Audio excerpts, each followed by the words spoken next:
बोलो बरसाना धाम की। एक साधक का सवाल है, अब महाराज जी कलयुग के अंदर जो हम पाप करते हैं, लोग कहते हैं इसी जन्म में उसका फल मिल जाता है, क्या ये ठीक है? इसी जन्म में मिलता है, बाद में मिलता है? तो इसके बारे में थोड़ा हम जान लें, नहीं तो इसका मतलब गलत निकल के गलत काम भी हो सकता है। तो देखो, आपको कई बार बताया है, आप भूले नहीं होंगे, एक संचित कर्म होते हैं, एक प्रारब्ध कर्म, एक क्रियामण कर्म होते हैं। तो संचित में से प्रारब्ध बनता है। संचित वो कर्म है जो अनलिमिटेड कर्म है, अब से लेकर के पहले जो भी अनंत जन्मों में कर लिए उसको संचित कहते हैं, स्टोर कहते हैं, भंडार हो जाता है वो। और ये आपको पता है, ये कर्म सोचने से बनता है। ये मत सोचना आज मैंने पूरे दिन किसी को कुछ नहीं कहा, सोचा क्या क्या था। कर्म तो वो बनते हैं, ये ध्यान रखना, ना भेजा खराब हो जाएगा, आगे भोगना पड़ेगा। तो संचित में से प्रारब्ध कर्म बनता है। प्रारब्ध कर्म का मतलब एक शरीर को छोड़ के किसी भी दूसरे शरीर में कर्म के अनुसार जीव धारण करता है उस शरीर को, ठीक है? तो प्रारब्ध बन के ही वो धारण करना पड़ेगा। चाहे जरायु शरीर हो, चाहे अंडज हो, चाहे सुदेश हो, चाहे उद्बीज हो, चाहे नागज बिंदुज, कोई भी शरीर, स्थावर जंगम कोई भी शरीर हो, जब छोड़ेगा संचित में से प्रारब्ध बन के उसके अंदर प्रारब्ध फिक्स हो जाएगा। तो अब आप ये सोचो, अभी एक लड़का पैदा हुआ है मां के गर्भ से और वो विकलांग पैदा हुआ है, कौन से कर्म करे उसने? सोचने की बात है ना। अरे अभी तो वो बेचारा रोता हुआ निकला ही तो है, कर्म कहाँ करे उसने? और कर्म वो कर भी नहीं सकता इस अवस्था में, वो तो मां के अधीन है, वो तो करवट भी नहीं ले रहा। तो इससे आपको ज्ञान हो जाएगा। दूसरी चीज और समझो, एक आदमी पाप कर रहा है लगातार, गो हत्या तक कर रहा है, लेकिन वो 50-60 साल का होगा, उसका कुछ नहीं बिगड़ा, शरीर से स्वस्थ है और वो लगातार कर्म कर रहा है। और इससे बड़ा पाप कर्म तो कोई हो नहीं सकता, गो हत्या से बड़ा। तो उसको फल क्यों नहीं मिला? फिर वो पहले दिन रुक जाता, चलो इसको पहले फल दो। तीसरी बात, जैसे कोई आदमी दरिद्र घर में पैदा हो गया और वो आदमी किसी सेठ के पास काम करने लग गया, बड़े बिजनेसमैन के पास, और उसने अच्छा काम किया और उसने उसको अपना साथी बना करके पैसे देके वो भी करोड़पति बना दिया। वो तो दरिद्र घर में पैदा हुआ था, तो पिछला था, तभी तो उसको मिला, इस जन्म का नहीं मिला उसको।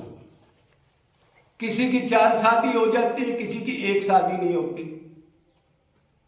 किसी आदमी का 4-4, 5-5 औलाद हैं, वो सारे निकम्मे निकल आते हैं, और किसी का एक लड़का है वो ठीक निकल आता है।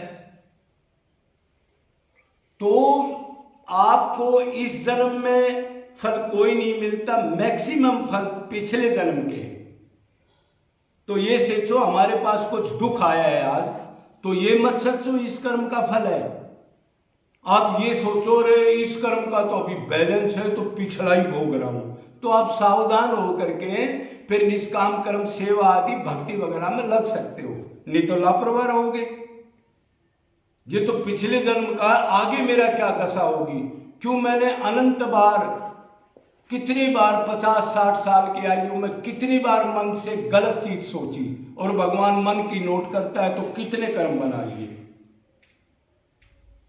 हाँ, एक चीज जरूरी है, अगर कोई शुरू से लेके निरंतर पाप करता हो, मतलब उसकी पाप वर्ती हो, दुराचारी की वर्ती हो, तो उसका कुछ फल जब अंत हो जाए तो 20-25% इसी जन्म में उसको मिलता है।